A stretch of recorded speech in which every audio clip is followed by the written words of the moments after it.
Bonjour à tous, capsule spéciale Gerson pour tout comprendre et tout connaître de l'actualité de notre numéro 8. C'est tout de suite ici et maintenant sur Sportmed car Gilles, tu t'es entretenu avec le père et agent de notre Carioca.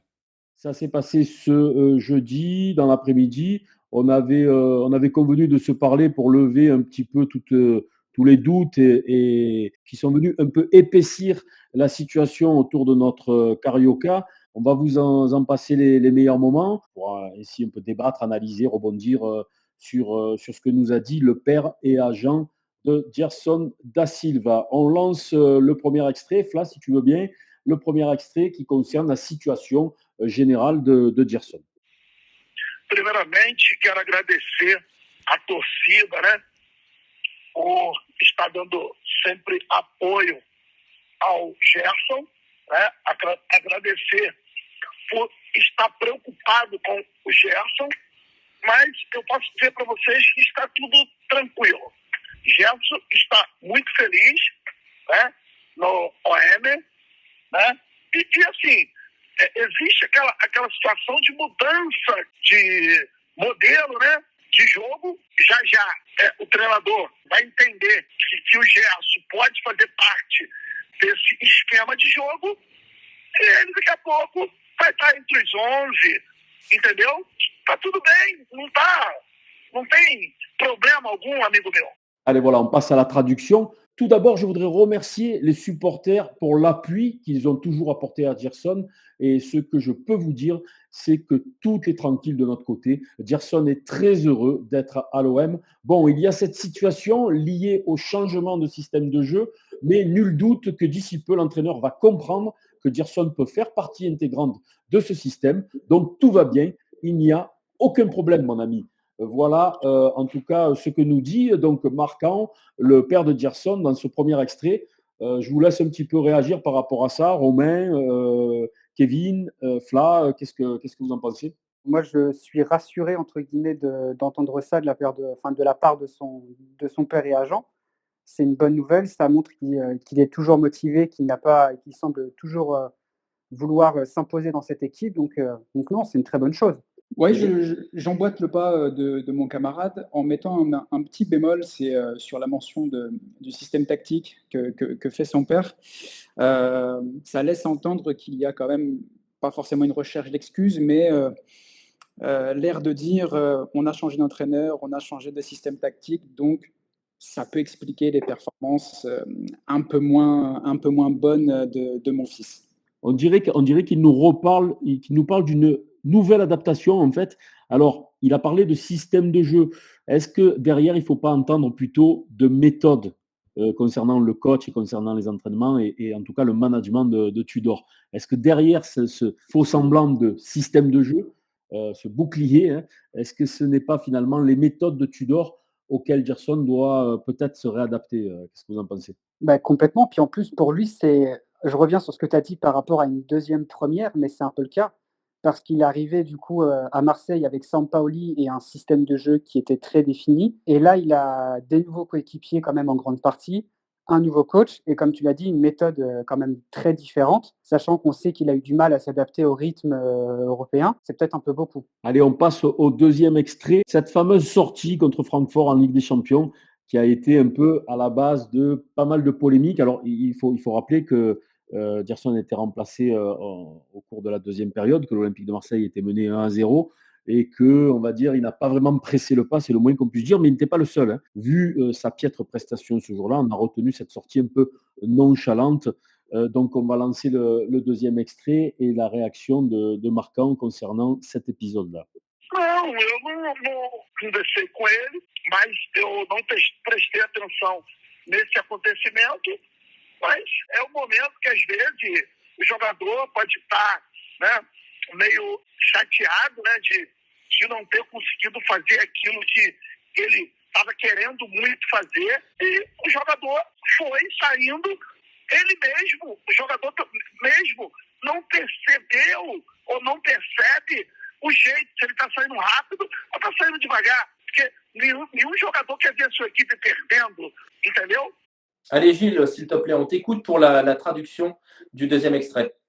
Non, je n'ai pas parlé de ça avec lui. Sur le coup, je n'ai pas fait attention. Parfois, les joueurs peuvent être un peu déçus de sortir sans être parvenus à avoir donné le meilleur d'eux-mêmes. Sur le moment, le joueur ne se rend même pas compte s'il sort assez vite ou trop lentement. Aucun joueur, insiste-t-il, ne veut voir son équipe perdre. Je suis désolé, je suis un peu sceptique sur cette excuse, parce que quand tu es mené au score, très souvent les joueurs ils courent rapidement pour se faire remplacer, et inversement, quand tu mènes au score, tu es plutôt lent pour sortir. Donc honnêtement, cette excuse, pardon, je n'y crois pas une seconde. Vraiment pas du tout. Pour moi, c'est un peu de la langue de bois. C'est une excuse un peu toute faite. Je rejoins mon collègue. Moi, personnellement, j'ai pas du tout apprécié. Alors, certes, c'était pas le seul. Si j'ai bonne mémoire, il est sorti en même temps que Dimitri Payet et qu'Alexis Sanchez dans une moindre mesure. On parle d'un match de Ligue des Champions. Encore une fois, tu représentes des couleurs, pas n'importe lesquelles.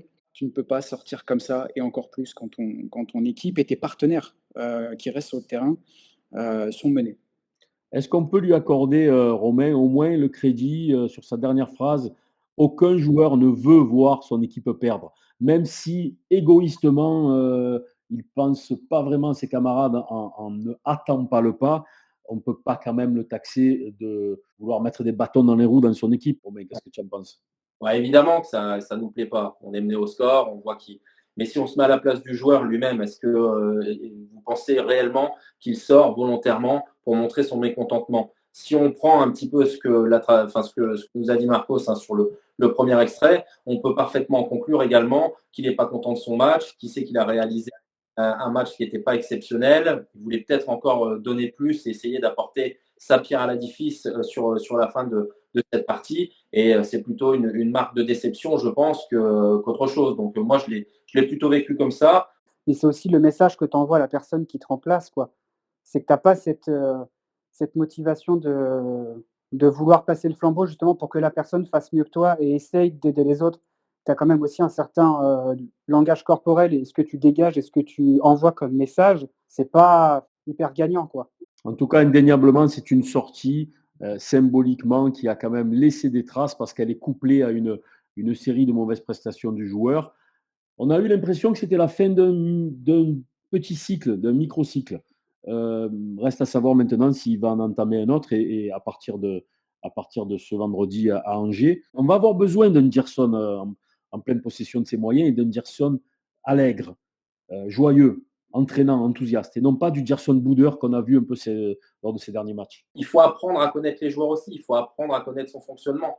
On sait qu'il est très spirituel et je pense qu'à partir de ce moment-là, il faudra faire avec. Et si on l'intègre directement dans le projet sportif de l'année prochaine, je suis persuadé qu'on ne passera pas par cette phase d'adaptation et par ce rendement un peu négatif qu'il peut avoir sur les 5, 6, 7, 8 premiers matchs. Justement, de projets sportifs et d'intégration à venir, on va en parler aussi avec la sélection. Est-ce que ça a joué plus ou moins sur son moral, cette non-sélection lors des dernières rencontres amicales du mois de septembre, tout récemment? On est allé poser la question à Marcos. On va écouter l'extrait, puis ensuite on en discute. Então, meu amigo, enquanto não sai a lista final, todos os jogadores ainda estão no páreo, né? Então, depois que o treinador, né, da nossa seleção, ele selecionar os escolhidos, ele tem que se preparar, né, para a próxima estar dentro da lista. Mas, por enquanto, todos estão na lista ainda. Todos com a mesma vontade de vestir a camisa da nossa sélection nationale. Allez, on t'écoute à nouveau pour la traduction, Gilles, s'il te plaît. Tant que la liste finale n'est pas dévoilée, tous les joueurs restent concernés. Après que le sélectionneur a fait ses choix, chacun doit se préparer en conséquence. Mais pour le moment, tout le monde reste concerné. Et tous les joueurs ont la même envie, à ce stade-là, revêtir le maillot de notre sélection nationale. Bon, il ne dit pas grand-chose, évidemment, mais qu'est-ce qu'on pouvait attendre, hein? En même temps, il ne va pas dire Gerson doit être absolument sélectionné par Tite. Il y a une bonne entente au sein de la sélection. Les joueurs ont fait un sans faute dans leur parcours éliminatoire à la Coupe du Monde. Neymar semble revenir à son meilleur niveau. Moi, je pense que ça va être très, très difficile de se frayer un chemin dans cette liste des 22, 24, je sais plus exactement, pour la prochaine Coupe du Monde au Qatar.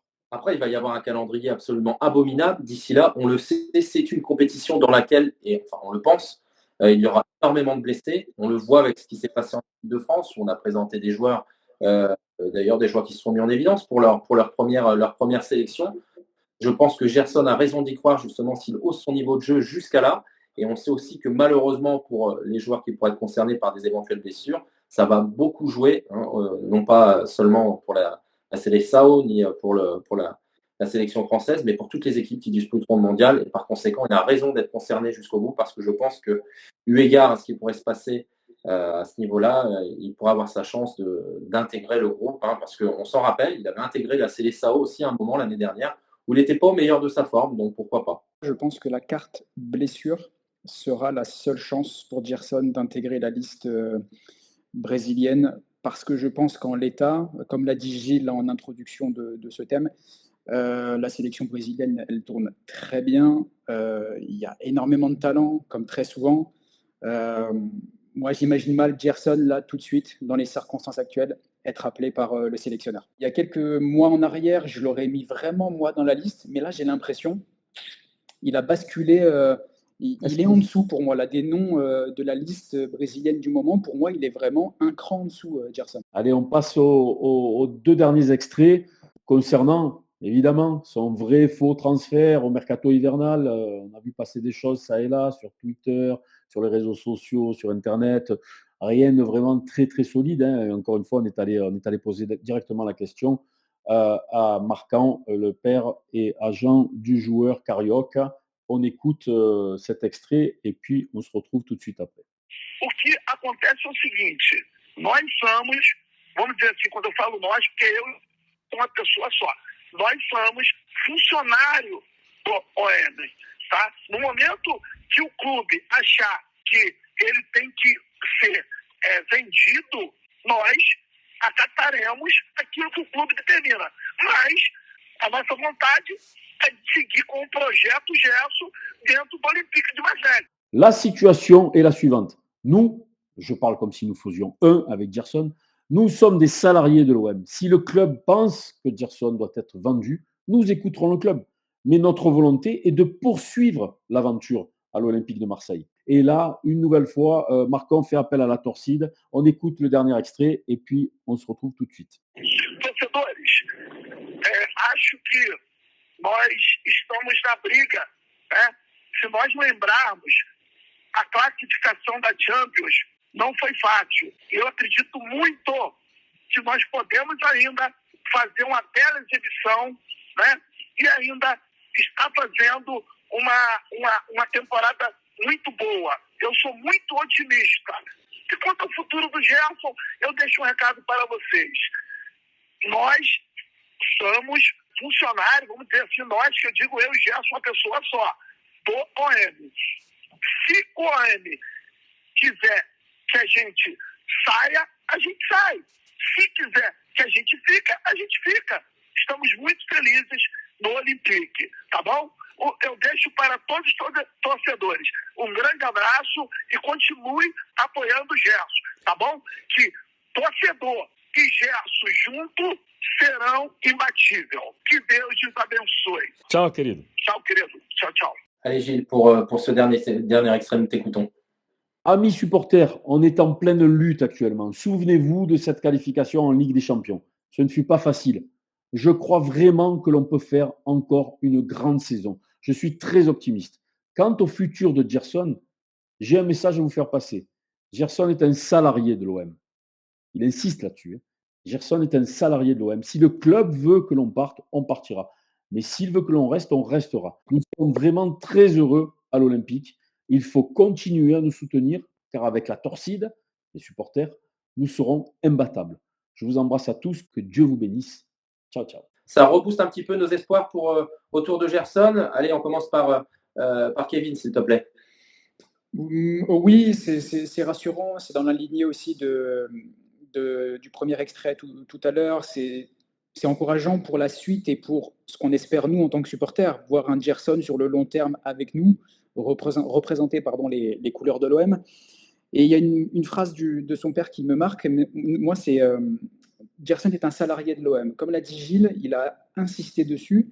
Et j'ai l'impression que c'est un clan, donc Gerson, le père, qui respectera, quoi qu'il arrive, les intérêts du club. Donc moi, j'y vois aussi un profond respect pour le club, pour l'institution OM. Et je rajouterais même que ça envoie une certaine, bon, je ne vais pas dire une pique au club, mais ça montre aussi que si ça ne tenait qu'aux joueurs, qu'en fait, il n'y aurait jamais eu de rumeur de transfert, on va dire, plus sérieuse que ça. Elle est là, l'info, hein. On l'a déjà plus ou moins laissé entendre dans un tweet récemment sur le compte, avec le compte SportMed. Et là, c'est confirmé, hein, réellement, du côté du clan Gerson, on n'a affirmé aucune volonté de partir au mercato hivernal. Hein, on savait que cet été, il y avait un peu de l'eau dans le gaz. Il y aurait pu avoir un départ cet été, ça ne s'est pas fait. On sent, et on a continué un peu d'en parler en off après l'entretien. Il a répété encore une fois, il m'a dit, nous, on a envie de... On n'aime pas s'arrêter en milieu de chemin, on a envie d'aller au bout de la saison, au moins au bout de la saison. En tout cas, partir au mercato hivernal, ils n'en ont nullement envie. Après, on sait très bien que le football moderne, hein, ça va très vite et que les choses, la vérité d'un jour est rarement celle du lendemain.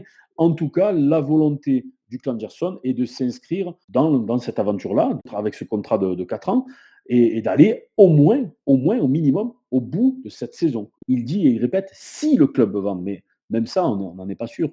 On sait que le club a besoin de liquidité. Alors, c'est pas impossible, mais pour le moment, ce sont des suppositions. La seule certitude que l'on a après cette déclaration, c'est qu'en tout cas, du côté du clan Gerson, on a affirmé aucune volonté, on a exprimé aucune volonté de départ cet hiver lors du mercato.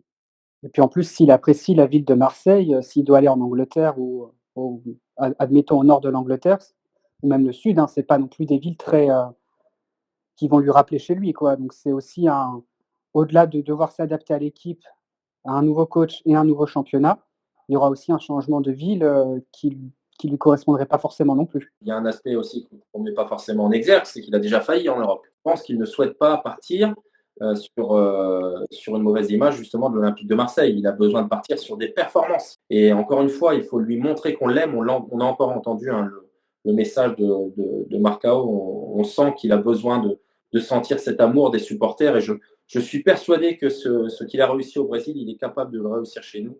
Il est fait pour ce club. Si on le met dans les bonnes dispositions, je suis persuadé que ça sera une parfaite réussite. Je l'avais dit l'année dernière, nous avions vu les espoirs que Gerson en fait pouvait nourrir sur un terrain, et j'avais dit on verra le vrai Gerson l'année prochaine. Encore été le cas, on l'a vu avec le changement d'entraîneur, etc. Ce que j'avais pas pensé, mais je pense que véritablement il y a quelque chose à faire si on le met dans les bonnes dispositions. Moi, je pense que si le père de Gerson m'écoutait, me dirait qu'effectivement son fils a besoin d'être au top et d'être bien entouré pour pouvoir performer. Il y a aussi une manière, dans cet entretien, hein, il y a un message de communicant aussi quelque part. Hein. On sait très bien qu'on a un petit peu poussé le vice sans vouloir polémiquer, mais il y a une manière de refiler la patate chaude à la direction et en gros de se dédouaner d'un hypothétique transfert en disant quelque part, vous voyez, si transfert il devait y avoir, en tout cas, ça ne serait pas de notre propre chef, quoi. Donc c'est une manière aussi de jouer carte sur table et de mettre un peu la pression sur la direction en disant si vous voulez qu'on parte, assumez-le. Ne nous faites pas passer pour ceux qui voudraient rompre ce contrat, cette aventure, cette expérience que l'on s'est engagé, nous de notre côté en tout cas, à honorer jusqu'au bout. Hein, c'est un peu ça le message aussi en creux qu'il veut faire passer. Moi, j'ai vraiment un message qui me vient tout de suite en écoutant son père, c'est faites-nous confiance, on vous le rendra. À la fois aux supporters et aussi à la direction. J'ai l'impression que moi, c'est vraiment le message, pas forcément central, mais qui me vient tout de suite en écoutant son père. Et c'était un peu le même message qu'il avait fait passer l'année dernière en novembre. On n'avait pas eu à le regretter. Il nous avait demandé de la patience et il nous avait souvent répété, notamment à l'équipe de Sportmen, vous voyez, vous comprenez maintenant ce que je vous disais. Il fallait être patient avec Gerson, il fallait un temps d'adaptation. Regardez, au printemps notamment, lors de l'avènement du vrai Gerson, hein, si, entre guillemets, voilà, il était tout fier d'avoir eu raison sur cette demande, sur cette injonction à la torcide, cette exhortation à la patience. Aujourd'hui, il semble faire un petit peu le même le même souhait, c'est-à-dire, voilà, calmons-nous, il y a eu un changement d'entraîneur, un changement de système de jeu, un petit moment de flottement. En gros, ne commettons pas encore une fois la même erreur que nous avons commise la saison dernière, à savoir préjuger de la qualité de ce joueur qui, ne l'oublions pas, a quand même été une des pièces maîtresses du Flamengo, double champion du Brésil en 2019-2020, champion d'Amérique du Sud et finaliste du Mondial des clubs. Voilà, on ne va pas refaire encore une fois le CV de Gerson. Mais encore une fois, quel est le vrai, quel est le faux Gerson? À l'heure d'aujourd'hui, ça fait un an, un peu plus d'un an qu'il est à l'OM. On en a vu la part la plus glorieuse, on en a vu une part sombre aussi, il ne faut pas le nier. Aujourd'hui, on en est encore à se demander, on semble revenu à la case départ, à savoir quel est le vrai Gerson, est-ce que réellement il a des qualités pour s'imposer en Europe? Bon, il nous demande encore une fois de la patience et de lui donner sa chance. Je pense que quelque part, il n'a pas épuisé tous ses jokers. Ce n'est pas parce qu'il y a eu ce couac de sa sortie contre Francfort qu'il faut le vouer aux gémonies, ça c'est mon avis. Après, il est à l'OM, il est en Europe. Il n'en aura pas 36 de chance. Si, comme vous l'avez dit, s'il se manque encore une fois, et s'il ne s'adapte pas, et s'il termine par un échec, ça peut devenir compliqué pour lui, la suite de sa carrière notamment. Et pour vraiment justement terminer sur le cas Gerson en lui-même, c'est un joueur qui ne va pas pouvoir partir à n'importe quel prix. On a un président aussi qui joue une carte sur le dossier Gerson, hein, sur son éventuel transfert.